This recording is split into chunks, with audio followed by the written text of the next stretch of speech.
All right, Salam alaikum. Welcome to class.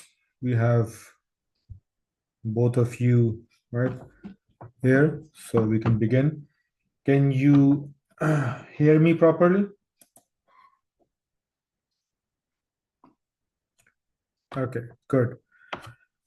Right now, right, I'm doing well. Alhamdulillah. Wa alaikum assalam, Haris. You can use the chat feature if you want to ask something or communicate something, right? You can also unmute your mic because there are just the three of us here in class, so there won't be much disturbance. If you want, right, or obviously the chat function is available. Farwa, you weren't there in our introductory class, so I'll just give an overview of what we did.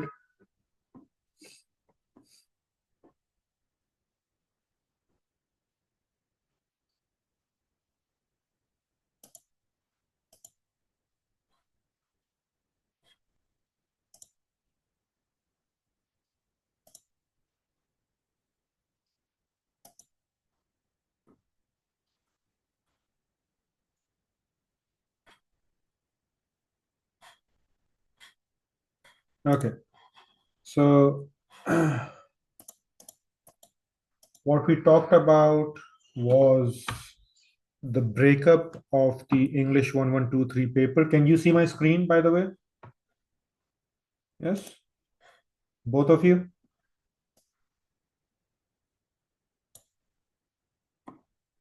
Okay, so, right. What we talked about was the breakup of the English paper. There are two papers. Paper one is reading, paper two is writing. They're each worth 50 marks in weightage, and that brings the total to 100 marks for your English 1123. Each paper is 2 hours in duration. The reading paper has two tasks, a comprehension task, which is worth 25 marks, a summary task, also 25. The writing paper has again two tasks, the directed writing task, which is 25 marks, and the composition, again 25 marks. So they're basically 4 tasks, and each is evenly has even weightage. Now, right, the kind of questions you get in the comprehension today will be coming towards the comprehension, right? There's a set of questions in the comprehension where you'll be expected to answer questions that ask you about explicit meaning and implicit meaning. Explicit meaning is where the answer is given in so many words clearly in the text. Implicit meaning is where you have to read between the lines. And those questions are worth 16 marks. And then you've got another set of questions which ask you about writer's intent, the meaning that they want to convey, the effect that they're trying to create with their use of words. That is worth 9 marks, and then you get a total of 25. Coming to the summary, the actual summary writing task is worth 20 marks, and there's a very strict word limit with it that you cannot write more than 150 words. Then there's a short response question that is based on the text that you will get for the summary, where you'll have to find evidence from a text, give your opinion, and explain, right, your response. That is worth 5 marks, and then that brings the total to 25. Coming to the writing paper, there's a directed writing task, right? You will be given one or two texts which will have some information on a topic.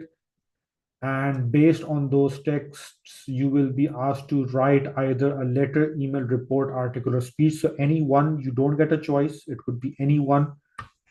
And you not only have to pick out points from the text, you have to analyze and evaluate them. So you need to process them, see how much worth that point has, and what else is that point trying to say, to go a bit further.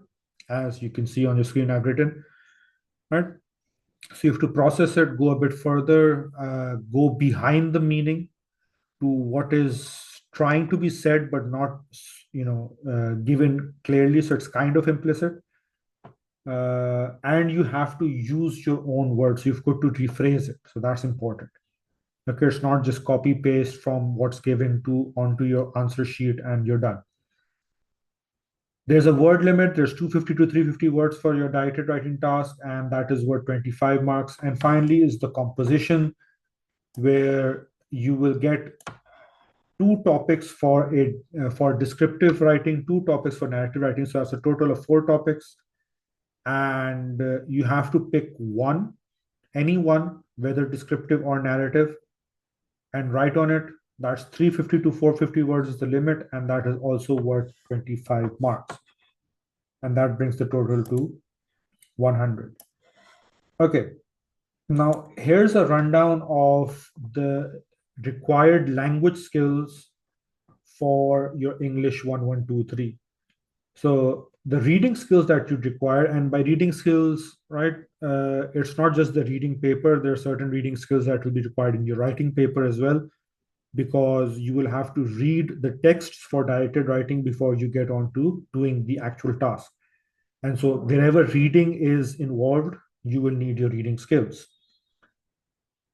Skimming, scanning, intensive reading, right? Identifying relevant points and separating the main idea from details, understanding the context, dealing with vocabulary that you're not familiar with, that's new.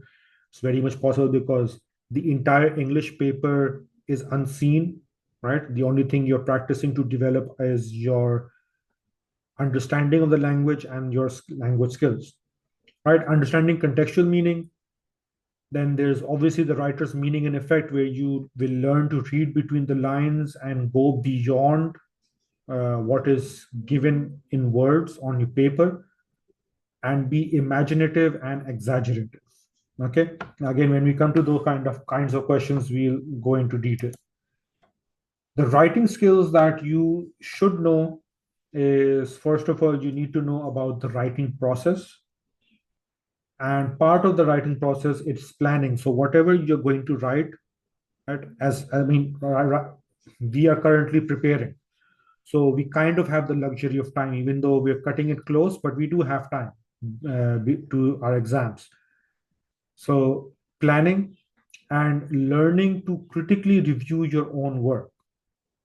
That is important. If you've written something and you want to check if you've written it well, or maybe it needs improvements, then you need to be critical about what you've written. You need to look at it as if it's not your own. It's something that you want to improve, and you need to pick out anything that may be a mistake or anything that can be reworded to make it better. Okay. Then there are grammar skills, okay, which are obviously related to your writing. So you need to be firm on your tenses. You need to be aware of subject verb agreement, because even though it's a very simple concept and you may be aware of it, it's a very common, the mistakes relating to subject verb agreement are so rampant. They're so common with students. Knowing sentence types and using those sentence types, sentence structure, right? So simple, compound, complex, right? Again, you may be familiar with that. Building sentences, punctuations, getting your punctuations right, especially knowing where to use a comma and where to put a full stop, right? That is something nowadays I see students can't differentiate. They use commas instead of full stops for some reason. Paragraphing your text, right? Your writing, paragraphing your writing. So not just one huge chunk, breaking it up into smaller pieces and knowing how to break it up properly. Creating flow in your writing, so it shouldn't seem like it's just a number of points that you've written down together. There should be some connection and some rhythm to it. Sorry. Then going into the specific features of the writing tasks. So doing formal, informal, where do we go? Okay, sorry. Formal, informal language, right? So that is something we need to cover. And then as far as narrative writing is concerned, structure and elements of narrative writing, and then, descriptive writing. So learning how to look for details, and those details relate to the 5 senses and feelings and emotions. Okay. So that took some time, but that's an overview. Farwa? Or is it Fatima? Sorry. Yeah, okay, Farwa Fatima. Uh, Sir, do we have to write our planning in the paper before writing a final draft? Is it meant? No. What will be checked in your paper is your actual writing, right? So the planning is for you so that you can organize your ideas and your thoughts before writing something. And that will help you to write better. Definitely 100%. There is no argument about it. Okay, a student who writes without planning as compared to a student who spends some time, maybe 5 minutes or something, 7, 10 minutes planning before the writing, there's a marked difference, very clear difference. And the writing of the student who has planned is much better. Okay, but your planning will not be checked. It is not the requirement. Your final draft that you submit, that is what's going to be graded. Okay, now today we'll be looking at a comprehension. So if I just bring that up, yeah, okay. Can you see the PDF on screen?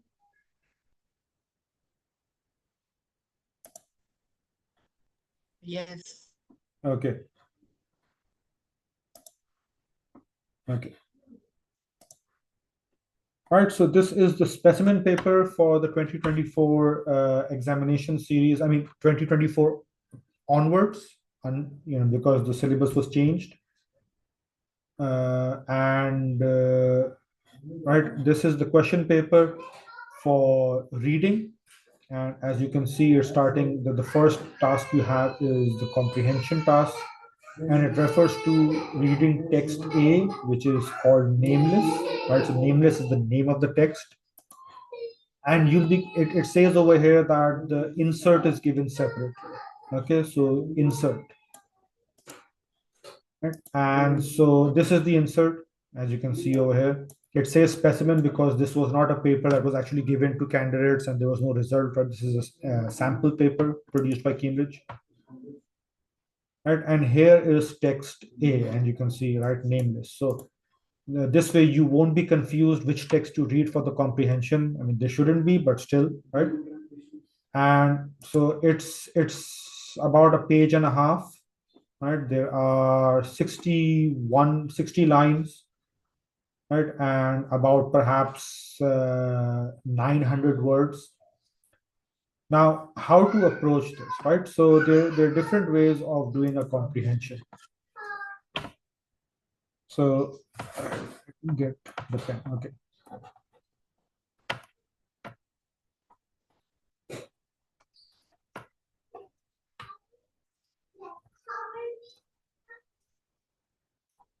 I'm sorry if my handwriting is not up to the mark, as long as you're able to make sense of it. Hopefully you are. Okay, right.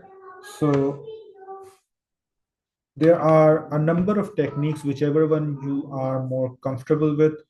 One technique is, right, you skim the text, then you go to the questions, and then you scan for answers. Now, what is skimming and scanning? Are you aware of that? Either of you two, are you aware of what skimming and scanning is? Sir, skimming kind of means quickly reading through it, and scanning means just going over the text, uh, like just going over it without actually going into detail. Not quite. Not for scanning. Okay. So skimming and scanning are both speed reading techniques. Okay. Skimming is just taking a quick look over the text to get an idea of what it's about. So you're not going into any sort of details, right? You're trying to pick up. So, right, speed reading, right, getting gist,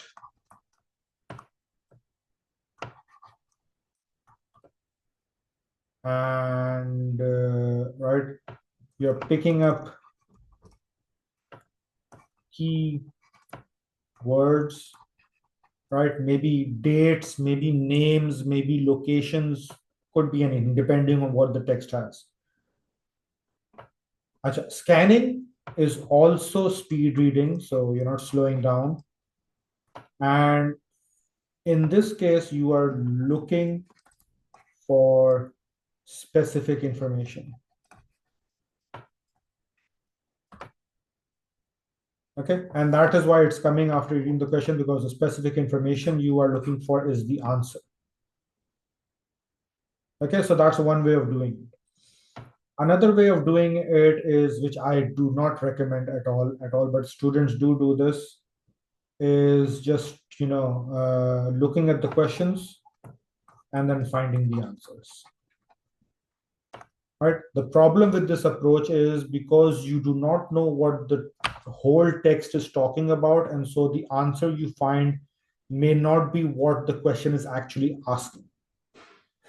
Okay, and so I will not recommend this at all.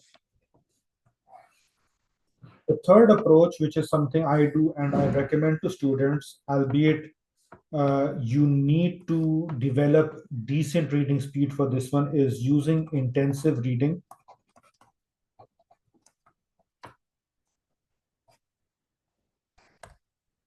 Right? So first of all, we are reading intensively, and what does that mean? You are reading thoroughly.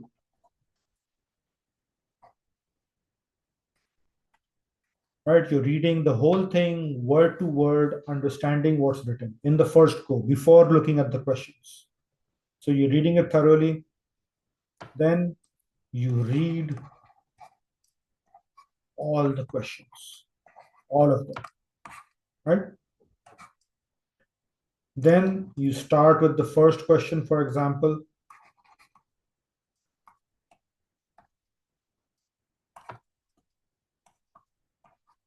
And if it has parts, read the parts, right? If it has sub questions, then read the sub questions. And then look for the answer.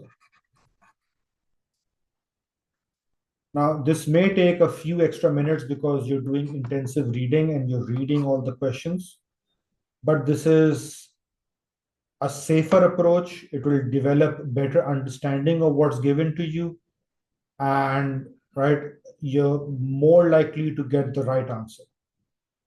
Okay, so this is what I recommend to my students. That's my opinion. Again, right, if you're going for the first option, that is also possible if you develop your skill properly, right? That works as well. Now, on that note, I'm going to put up the text on screen and we're going to do a bit of practice for the comprehension. I'm going to keep it zoomed. And so if, right, or in fact, when you want me to scroll, just let me know. These first three lines are an introduction to the text. They're giving you the setting of the text. They are not part of the actual text. Okay. Also note that the paragraph is not numbered in this one. The lines are, and the line numbering will be referred to when we come to the question. Okay. So go ahead, read, and write. I'll give you like a few minutes and then I'll scroll myself, right? Because we have limited time and we also want to develop good reading speed.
All right, are we done?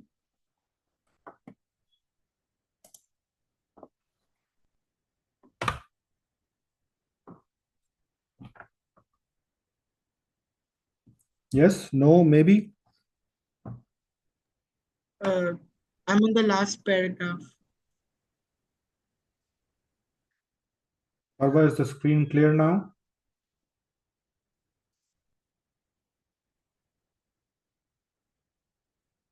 Are you able to see my, all right, okay.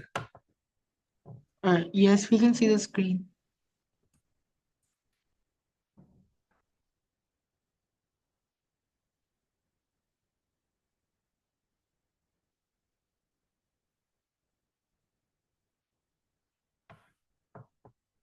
Okay. So now that you've read this, okay, I'm going to go to the questions and I'm going to ask you to simply read the questions, okay? We're not looking for the answer, just read all the questions.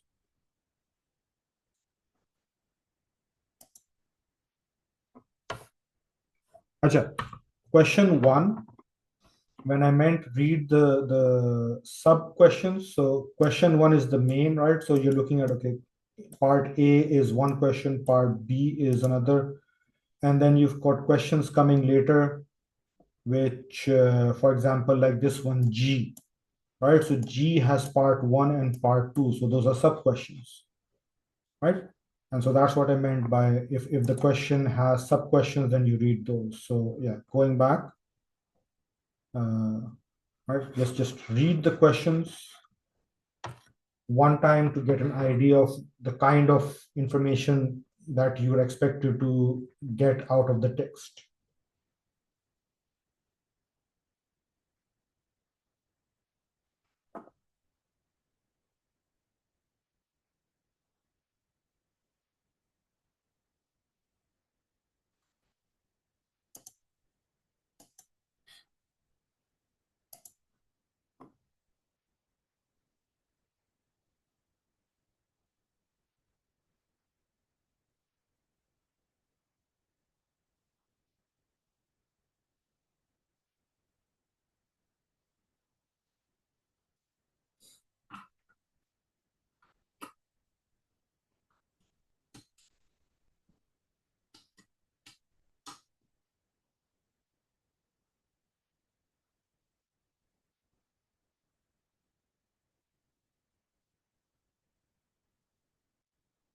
Okay, so up until here, you can see that they've given you total mark 16, and this is up until here are the questions that are basically testing your skill of getting the explicit and implicit meaning, right? Moving on then to question number two, right? And this whole part is testing your understanding of writer's meaning and effect. So go ahead, read these questions as well.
All right.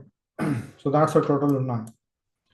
Now, all right, some information about these questions. Right? If you have any specific question, you can ask me.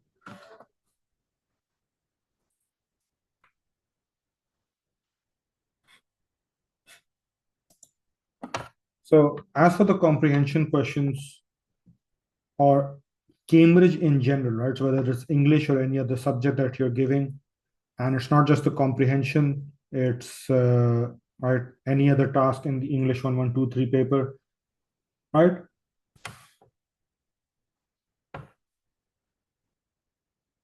One mark means one valid point, right? Obviously, the point needs to be valid to get a mark. So you need to look at the weightage of the question, right? How much the question is worth. If it's worth 1 mark, you need 1 valid point. 2 marks, 2 valid points. 3 marks, 3 valid points. Now, in those 2 marks or in those 3 marks, they might be asking you for, they might be splitting the weightage for, give an example and explain it or something like that. We look at those questions. But as a rule of thumb, 1 mark, 1 valid point. So how your answers should be very much precise and to the point. Right? Do not go into unnecessary details. Do not go into telling stories. As you saw, you've got limited space to write your answer. So, just find the correct answer from the text, or if it's implicit, right, your correct reasoning, and then go and write it down. Okay. Then we have, right, some references. Right? For example, over here, it's referring to line 2, as you can see. So if there's a reference to a line,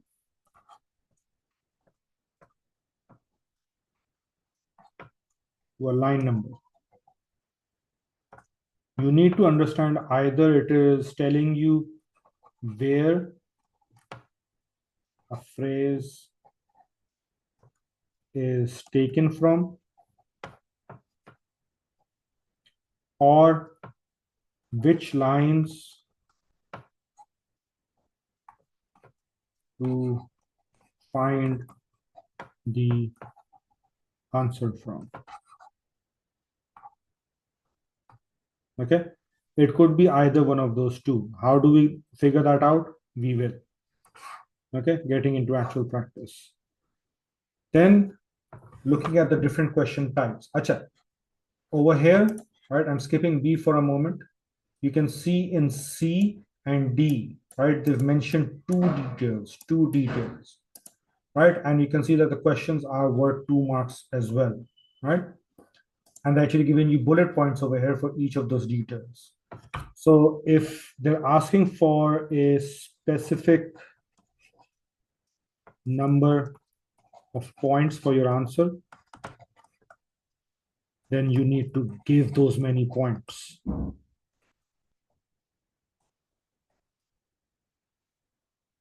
Right?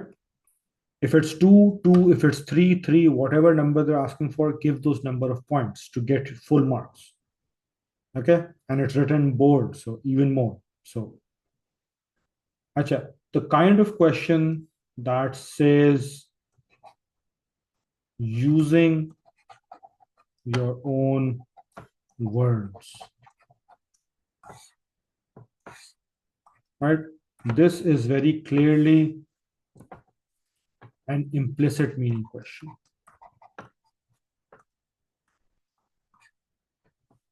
What is this asking? It is asking you to identify either keywords or, maybe, a phrase from text and rephrase it using synonyms. And I'm hoping you're familiar with synonyms. Right? Either synonym words or they could be short phrases as well. Are the two of you familiar with synonyms?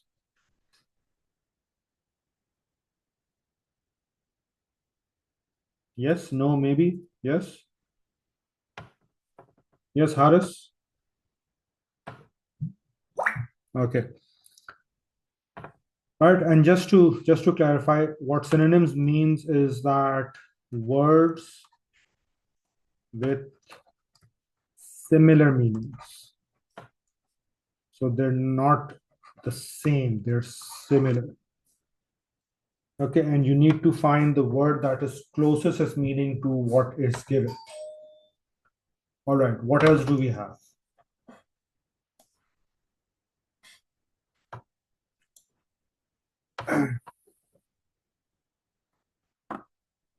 All right, a question like this is implicit. Okay, if you're, I mean, one way to say how to differentiate between implicit and explicit questions is, well, if you have the answer directly from the text, if you can find it, it's obviously explicit. If it's not given directly in the text, then it's implicit. So for example, this question, they're referring to line 22 and they're asking, what is he thinking when he looked again at the lowest branch of the smaller tree standing next to him? Okay, that's line 22. If we go to line 22, okay, and line 22 is over here, okay? So that's what they're telling us. Nowhere over here is the text telling you what he's actually thinking. What it's mentioning is what he did. Okay. So this is an implicit question. Why is it implicit? Because again, it's not given the text, so you have to figure it out. You have to look at this information and figure out, okay, so he was standing next to the branch and then he did this. He leapt up, grabbed, and swung himself up. So what do you think he was thinking about? Okay, you need to read between the lines, you need to come to an answer. I'm not asking for the answer right now, right? We're just going over the question types. Okay. Again, a question like this, how does he feel, right? So that feeling is not given, right? That feeling is not given, but they're asking you for two details to support your answer. So the feeling is an implicit question, right? And it's given as one over here. So this is where you have to write the answer, right? If they're given a number or something with the question and then the answer, right, space for the answer, then be careful where you're writing it, because if mistakenly you write your answer for one over here, then it will be, even if it's correct, but it's written in the wrong place, and so you lose, right? And so that feeling, and then they're asking to give two details from the text to support your answer. So that clearly is explicit. You find those two details from the text, you give it, and they're done. And you can see that's a 3-mark question, right? So as I said, that for each mark, there should be one valid point. And so there's 1 mark. There's 1 mark for the feeling. So that's one valid point. And they're asking for two details. So each detail is 2 marks, right? 2 points, and you're getting your 3. Okay. Again, here's another use your own word question. The difference is that they're not giving you a phrase, right? They're asking you, they're giving you the context of what to look for, and they're asking you to find that from the text. So you need to go find it, right? Rephrase it and then write it down. Right. So that's again implicit. Implicit in the sense that, I mean, it's halfway there, because the information is in the text, but you need to reword it in your own and then explain it, right? So the explanation is obviously implicit, and the rewording, so it's kind of in between. Okay. Now the writer's meaning and effect questions we'll come to on Thursday. Again, we're not solving this, right? I'm overviewing on how to attempt it, the different kind of questions. We've got less than a minute. The meeting's about to end, unfortunately. If there's any question, you can put in the chat or later on the WhatsApp group, right? And I'll try to respond as soon as possible. So anything at the moment?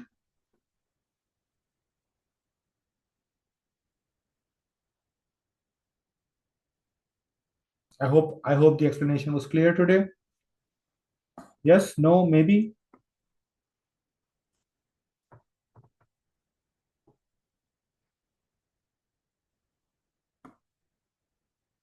Will you be provided with the recording? I'll have to check. I'll have to check with the admin, and I'll get back to you on that one. Okay.